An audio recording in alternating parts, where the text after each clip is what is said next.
And welcome everyone to Panel of the Geeks. This week we will be talking about the upcoming release of Sony Pictures' Venom 2 Let There Be Carnage. And it will be coming from Columbia Pictures, Tencent Pictures, and Marvel Entertainment. Today we are joined by our panelists, Mr. William Ruffin of NERDERATI, and we will be joined by two special guests for today. We do have two big Venom fans in our panel. They will be Mr. Max Meeks of The Fit Geek and Mr. Hiban Muhammad of Venomhology. Did I pronounce it right? Cool. All right. So Max, Hiban, thank you for joining us in this very venomous segment of Panel of the Geeks. Would you like to greet our viewers for now? Hey guys, what's going on? That's cool. That's cool. That's Ian, cool. thanks a lot for having us today. It's such a pleasure to be among like-minded people discussing this movie that we've been all waiting for quite a while now. I'm sure we're all excited about it, and I'm looking forward to discussing it with you guys. Diving in. Yep. We'll do that. Yeah. This is a Venom Love echo chamber, so there will be no arguments from my side. This is a family show. I mean, I know I'm gonna avoid any arguments because I don't want to get beaten by you. That's for sure. Yes. That is a piece of advice that you should take. Absolutely. All right. So to everyone, I would like to know, how did you know Venom, and when did you realize that you like the character? Start off with Max. Sure thing. So I got first introduced to Venom when I was playing Super Nintendo as a kid. Oh wow. Yeah, Okay. it was the video game Maximum Carnage actually. Oh yeah. Admittedly, it wasn't like the best depiction of Venom, or it wasn't really comic accurate, but there was something about this venomous, violent character with the big tongue and the overly exaggerated muscles that attracted me. Yeah, I've always been into bodybuilding and these kind of physiques. And my dad introduced me to video games when I was a kid, so I had this head start basically. He bought me all like the early stuff, the Atari, the Super Nintendo. Yeah, and that was the first time I saw Venom, and I immediately fell in love. I was like, listen, everybody loves Spider-Man. Right. I'm an outcast myself. I relate more to Venom. Okay. Yeah, he's a misunderstood character, right? He's like trying to be good, but at the same time, he has a very twisted sense of what's right, of what's wrong. Right. Yeah. So I mean, he's more human than the ideal superhero that you see on the screen usually. That's right. Yeah.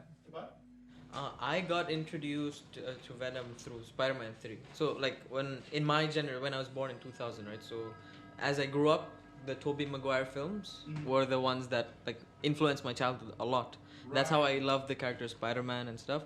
So when Spider-Man 3 came out, I was getting more mature. Like finally my brain starts working. Okay. So I remember like Venom, the symbiote Spider-Man suit, and that stuff blew my mind. Right. And after that, I got into the comics, and then that's how my Venom thing started. Oh, we'll talk about comics later on. How about you, William? Well, in the olden Stone Age days, before the interwebs and your blockbuster films, we had these things called comic books. And so for me, it started with Secret Wars. Wow. Right? When Oh, I yeah. first saw the symbiote, and OG. I was like, man, this suit is insane. Yeah. And then it was kind of in and out, with the character. And yes, there's the classical storyline with Venom and Spider-Man, but for me, Venom really popped in '93 with Lethal Protector. Absolutely. So there I was, I'm in Canarsie High School at the time. In 1993, I was 14 years old. Right? No, 15, 16, whatever it was. So, again, I was a teenager. Yeah. 1993, Nirvana just came out, Smells Like Teen Spirit, Yeah, right. And so, that was kind of like a time teenage angst. Exactly. Yeah. And that was a time and period where there was the teenage angst, grunge rock was out, you know what I'm saying? And so, everything was kind of like, and we were breaking the mold of tradition, right? In a sense. And so heroes. the clean heroes. And so, you're coming right off of Batman, The Dark Knight, and then, everybody's in black. Wolverine is coming up in popularity. And then there it was right in front of me when I went into the comic book shop. Venom, Lethal Protector, just hanging there. Oh man! And from that point forward, me and Venom, we've been like this. Oh wow. Homeboys. Yes. Down like 4 flat tires. All right. Well, Iban, your profile reeks with and oozes with venom. All right. You've done crazy artworks. You guys have to check his Instagram profile, Venomhology. So good. When did you embrace this character and decided to, continuously make artworks of this Marvel character? So in 2017 was when I got into all this making artwork stuff. So there was this one piece from Boss Logic of these Flash, like they had Zoom, Flash, the Ezra Miller Flash, and I was like, I want to learn how to make that. And then I started learning Photoshop and all this stuff. So as I learned, and then all these movies started coming out. There was Spider-Man Homecoming in 2017. Right. That started, and then when I started making posts of that, they blew up, like 30, 40 likes, this, that. Yeah. Friends loved it, so I was like, okay, I'll do more. And then Infinity War came, 2018, did more, blew up more. And then when the Venom movie was about to come, 2018, October? Yeah. And then I just started posting some Venom in my school. Like I put Venom in my school, took a picture, put Venom in my school. You didn't go to the principal's office or anything like that? In the No way. Literally wow, okay. That's epic, man. And then it blew up, like 500 likes, this, and I was like, I wish we could do people that in are our schools. noticing this. Wow. And like basically, I CGI'd Venom into my school, like one foot. Right. Well, that was interesting. And then I did it again, and it blew up again. And then I kept posting more and more Venom content. So this name, Venomhology, is like ever since from the before beginning. it was not Venomhology. It Oh, was okay. MH comic art, Mohammed Hiban comic art. But then later on, when I realized people like my page because of my Venom work, I changed You made it it to into Venom. Venomhology. Yes, eventually. Oh, that's cool. That's cool. Do you think you're going to continue this like indefinitely for some time now, or what? I don't see a time where this ends. Oh, okay, that's cool. That's cool. Keep it up, man. Yeah. It's a very cool name as Yeah, well. you'll have the 3 guys of us like looking after your artworks. Absolutely. When I saw Boss Logic's name, like when I realized like that name is very catchy. Like that's why people know him. Yeah. So I was like, I need to change my name, and then. Great hence came idea. up with Great the idea. Venomhology. All right, coming over to you, Max. I recall seeing in one of your posts that you have collectibles and comics of Venom. So, what's Venom for you, and what is the most valuable Venom collectible you have? So, as I was saying, Venom is a misunderstood character. To me, I mean, growing up, I wasn't someone who's in the it crowd, I was someone who's a bit of an outcast. I had my own interests which were different from other people's, mainly video games, comics. These weren't cool interests back in the day. Yes. They were for nerds, they were for geeks. Yeah. There's the stigma. For introverts, right? Yeah. And I could see myself in this guy who's trying to do good. He's a good person. He just got beef with Spider-Man. I mean, Spider-Man is cringy anyway, so... All right, we'll talk about that later. but the thing is, that's what Venom is to me. Someone who's trying to do good, but sometimes he's misunderstood. And this is very highlighted in Lethal Protector, where he's trying to help these guys, the underground city that he runs across. And one of them tries to beat him down, like one of the guys... They try to reject him at first because he's like this evil-looking big bad guy, but in reality he was trying to help them. So particular storyline that resonates with me is Lethal Protector, obviously, because it's the storyline that cements Venom as the anti-hero that he is. It's a very pivotal storyline that told you, listen, this is Eddie Brock, this is Venom, this is who he is. He's got beef with Spider-Man, but he's trying to do good. He's trying to be a good person. He doesn't, and he wants to use this symbiote that he has to help society in a way or another. So that's why it resonates with me the most. My most valuable collectible would be the first copy of, actually there's quite a few. if I was to narrow it down, Secret Wars number 8, triple signed by all 3 creators. Wow. CGC 9.4, Venom Lethal Protector number 1, CGC 9.8. That's something. I've got a nice statue of Venom, and the reason why I prefer statues is because with a character like Venom, as you can see here, actually, you can't do much with a 6-scale figure. With a figure, with joints, you have to be able to sculpt it to show the exaggerated muscle mass, the quads, all this stuff. Exactly. That's why I with specifically Venom, I prefer to go for statues. And my most valuable statue is a Venom statue. It's a 1/6 scale. It's quite heavy. Yeah, that's about it actually. Fantastic. Okay, William, going over to you. Considering the popularity of Venom and Carnage as a franchise, what is your opinion on how they are thriving and having a lasting impact in pop culture in general? So, what does he bring to the table uniquely from the rest? Oh man, it's timeless. Look, Venom broke the mold. You know, Venom was the beginning of the anti-hero age, right? And so, and what Venom brought was that you don't have to be clean cut. Right. You don't have to be rich. And, you know, and what a lot of us got from Venom, it was about, you know, owning who you are, right? And being a hero on your own terms. And then also, in addition, what Venom did beyond Spider-Man was that Venom also taught in a way that anger is okay. You know what I'm saying? And how to manage anger, how to deal with things like, okay, well, this guy cheated me out of this, or I was cut out of that. And so it shows the natural progression of what would happen and how we deal with all of these things. Right. It goes into the next stage of being a superhero. Correct. Yeah. So again, this was a little bit more of a grounded and human approach. And then so you have Venom, Lethal Protector. Then you're going into crossovers with Spider-Man and Maximum Carnage and everything else. And so these are just timeless. Like I said, these are timeless stories, and I'm going to shut up. And now you're talking about, you know, how they revamped Venom. I didn't think I was going to like it. But again, the King in Black. You know what I'm saying? Oh my God. Yeah. You know what I'm saying? Oh my God. The The way King, that ended. when I read that, Kids. my hair fell out. Yeah, Ehab chased me. Shout out to Ehab Abassi, right? Who's a huge Venom fan. And Ehab, I hope I'm not embarrassing you, but Ehab chased me for 3 months to read the King in Black series. And once I did, I am forever changed. I am baptized in What do you symbiote. guys think about King in Black? The way it ended changes everything for Venom. I mean, I can't go into spoilers. While keeping it spoiler free, I can say one thing. I had skipped a bit of Venom runs.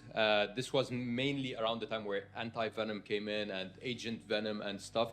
So, but I think that Donny Cates and Ryan Stegman are a very strong duo on Venom. And they got the character spot on. Honestly, exactly. I honestly, like, I don't want to say they did a better job than the creators, but they came damn near to doing a better job than them.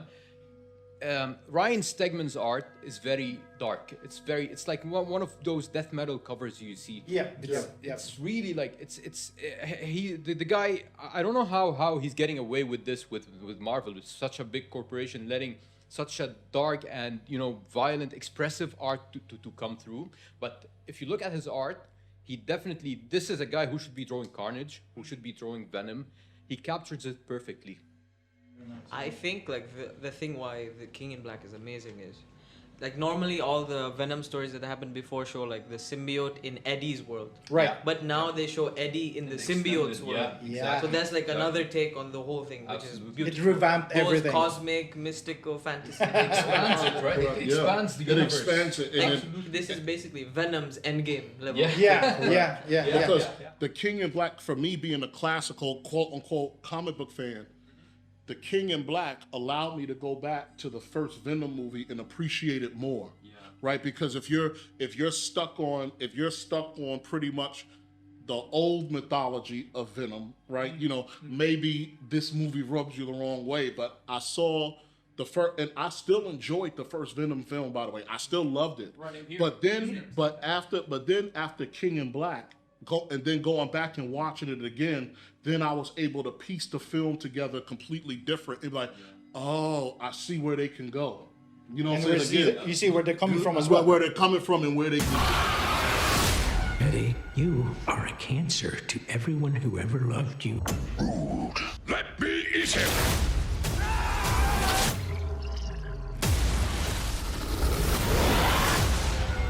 He's a serial killer, and now he's got an alien inside him. Soon come chaos. Chaos soon come. Venom, let there be carnage. You know how much I love an underdog. So Max, going back to the movie, Woody Harrelson will be portraying the character Carnage Oh my God. in the film. Woody What's your expectation? Do you think he's the best guy for the role? Mr. Woody Harrelson. All right, I have to correct myself on that. Mr. Woody Harrelson. When I saw like that post-credit scene, and I saw Woody Harrelson as when I saw his face with that like Ronald McDonald looking wig, I honestly I got goosebumps. The look in his eyes. This is the look of a psychopath. Exactly. This is someone. I mean, I don't know if you guys know about Woody Harrelson, but he in his own personal life he has some troubles.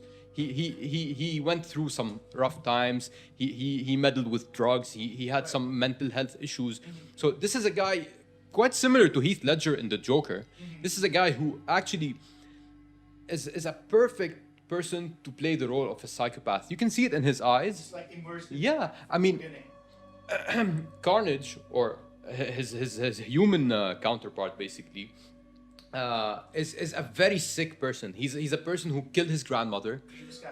Cletus Cassidy. So, the name escapes me sometimes for some weird reason, but so he set his own orphanage ablaze just because they were bullying him. Yeah. That's an extreme overreaction, if you ask me. Yeah. But Woody Harrelson is the kind of person who can portray this kind of psychopath. I'm really looking forward to see what kind of good job he's gonna be doing, and I hope that they won't be censoring his performance. I hope that they won't be limiting him in this film. Well, going toward from where you're coming from, Hiban, Venom 2 is actually rumored to be less than 100 minutes. I think it's like not 1.5 rumored hours anymore. I think it's Like confirmed, basically. Yeah. 1.5 hours. So do you think you, as a Marvel fan, would that have an impact, the number of hours that you will watch this superhero movie? I think not now, because the problem with the first movie was also just slightly above that runtime as well. Yeah. So, but the thing with the first movie is it had to set up Eddie Brock and Venom without Spider-Man. Right. It had that job to do. Right. It had like so much setting up to do. But now there is no setting up. Exactly. They've introduced Woody Harrelson as Carnage in the post-credit scene. There's Right. Venom. Like, people know these two are living together. They sort of love-hate each other. Yes. Everything is set up. Like, from here, the path has been paved. Right. Now it depends. You can go the fastest route. You can go the long route.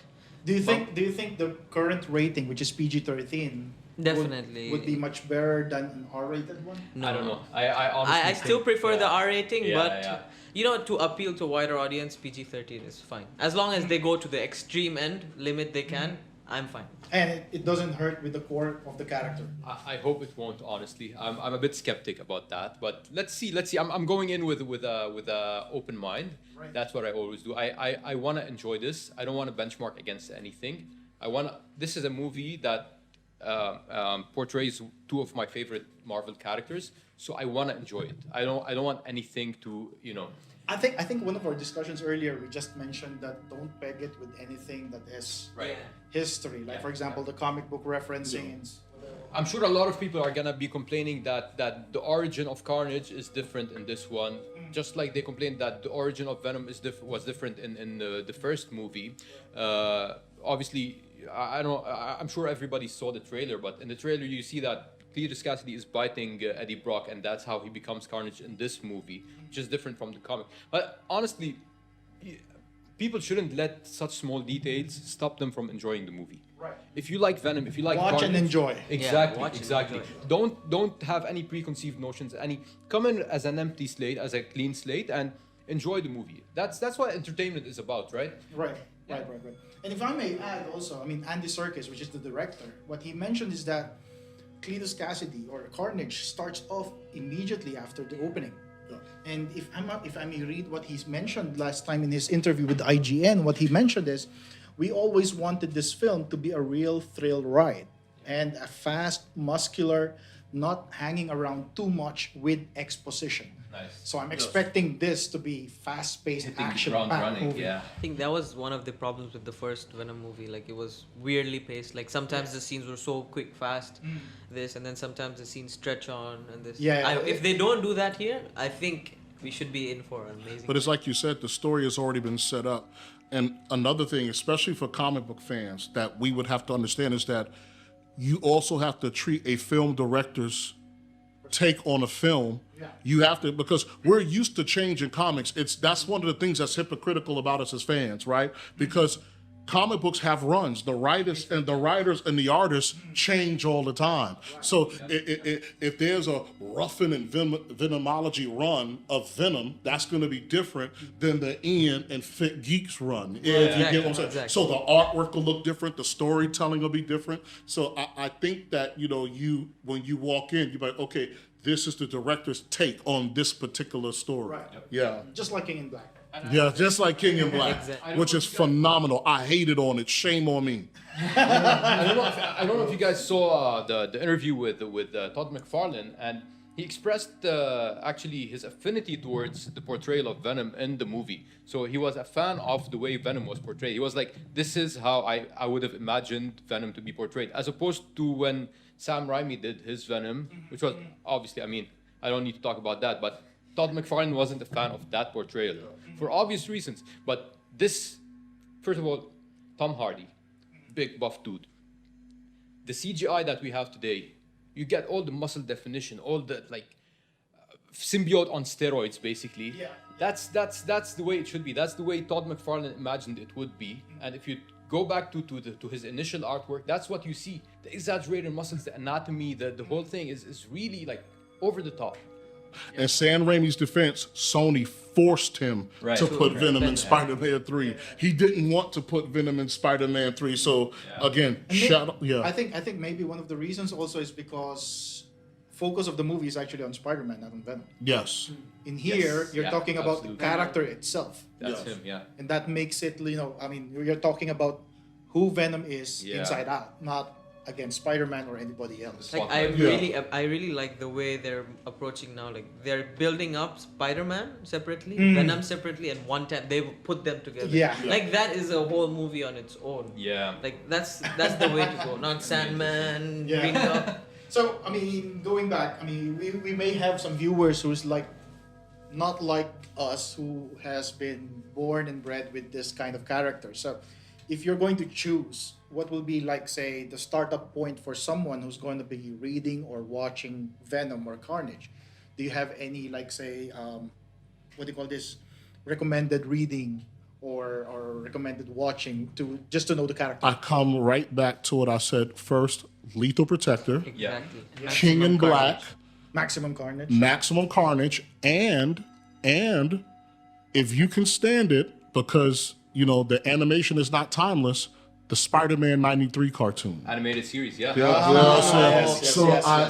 You'll say that would be my recommendation for Venom. Yeah. I'm a bit more of a purist in that sense, because I would start actually with the appearance of the symbiote itself. There's a very good trade paperback actually that's called, I think, Venom Born, and it collects the Amazing Spider-Man issues related to the birth of the symbiote up to Amazing Spider-Man 300. If you can tolerate the art and writing style of that period, because a lot of people, especially the younger generations now, may not be interested in that writing style. But if you can tolerate that, that's definitely a good starting point for me.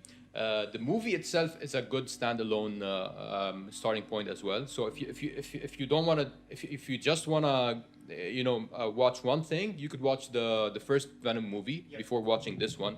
If you don't want to watch the movie, you can watch a recap, obviously. But the minimum you should watch or read is the Venom movie, the first Venom movie. I also like Superior Spider-Man. Spectacular Spider-Man. Sorry, Yeah. that's for a young generation. That's a good cartoon to step Yeah. on. That was a phenomenal cartoon. Yeah. Especially the way Eddie Brock, the brother, big brother, small No, brother. relationship, yeah. Right. One of the things that wasn't discussed mostly was the hypersonics. That's one of the weaknesses of the symbiotes. Yeah. So do you think it's something that they should incorporate in this film? I think they will, right? Shriek is in Yeah, it. we saw Shriek. Oh, you in the mentioned trailer. Shriek. Well, that's one of my questions. Supposedly, what are you most anticipated of other than Carnage? So Shriek, you mentioned, is gonna be there. Can you mention something about Shriek? Yeah. Shall I go ahead? Yeah, go ahead. As William was actually saying, Maximum Carnage is one of the most iconic storylines that involved Carnage and Venom. And during that storyline, Shriek was introduced as I think she was also another patient at Ravencroft, and she teamed up with Carnage as possibly his lover. And Shriek has this ability to have a very loud scream that basically like supersonic scream.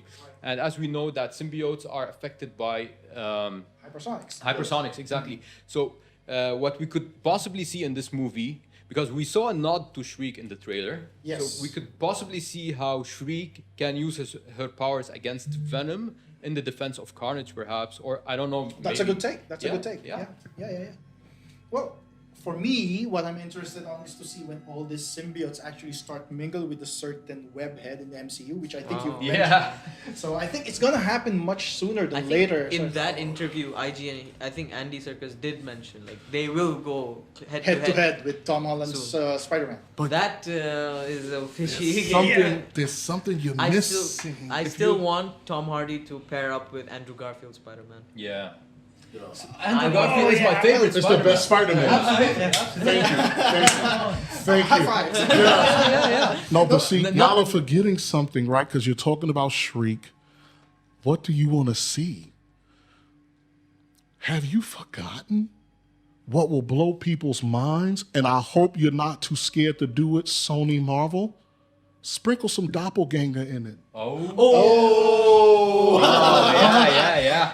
Now I'll high five you. I don't think they're gonna be doing it though. But Why that are would be you great. That's a good afraid? idea. A bit Yeah. too early. Oh, so you think? Yeah, but I'm saying because here's the thing, right? Again, and this is just me speculating, right? So this is Let There Be Carnage, and if you team it, we're here. Yes. That's why I'm on his Instagram page. We're here, right? You know what I'm saying? So that's it sets it up, and so what I'm excited to see in all of this is my man Doppelganger with the 6 arms, with the with the teeth and the barbed wire, and when somebody tries to grab his web and swing on it, surprise, surprise! If you keep your hands, you know what I'm saying? Oh man, what a team that was. Yeah, man. Yeah. Well, I think we're all looking forward with Venom 2. So, from us, that wraps up our special Venomous panel of the Geeks this week. We're all excited for the release of Sony Pictures' Venom 2, Let There Be Carnage, in cinemas in the Middle East this October 14th from Columbia Pictures, Tencent Pictures, and Marvel Entertainment. For all our viewers, if you like our episode for today, please give the video a like and a thumbs up. Leave us a comment and don't forget to subscribe. And we would like to thank our special guests for today. Thank you very much. Mr. Iban Muhammad, Venomhology. Mr. Max Meeks of the Fit Geeks for joining us today. Guys, any closing words for all our Venom fans? Would you like to invite them for the movie? I mean, make sure to enjoy it, guys. Just go in with an open mind. That's the same Exactly. thing I'd say. Just enjoy it. That's the whole point. The whole point is to enjoy it. Right. Yeah, man. Let your hair down. Yeah. What hair, man? But I will tell That you was this. a low blow. But I'll tell you this though, the cool thing about the juxtaposition between Venom and Carnage is that you'll get to see the difference between the anti-hero and the villain. Yes. You know what I'm saying? And Carnage is also one of those villains who doesn't necessarily have like a emotional backstory. Right. He's just straight up crazy. Yeah. Insane. He's a psychopath. Like He's the you have to extreme. call him. Yeah. What worse can Like happen you for can't, Venom? like there are some nowadays movies try to give villains like a really good story, this that, Yeah. and sometimes they fail on doing it. Yeah, because they're forcing it. But yeah, because they're forcing it. But with Carnage, I just say don't go for that. Just Just go enjoy the all movie. in. Just go all in. exactly. Just violence. Just violence. All right. So we would like to thank everyone again. Follow our friends here on their social platforms and see their incredible passions to create and be fit. Yeah. You gotta follow this guy, Venomhology. Venomhology. Slide in his DMs, he'll respond. I do respond. He responds. I do respond. All right. So till next time, we'll see you.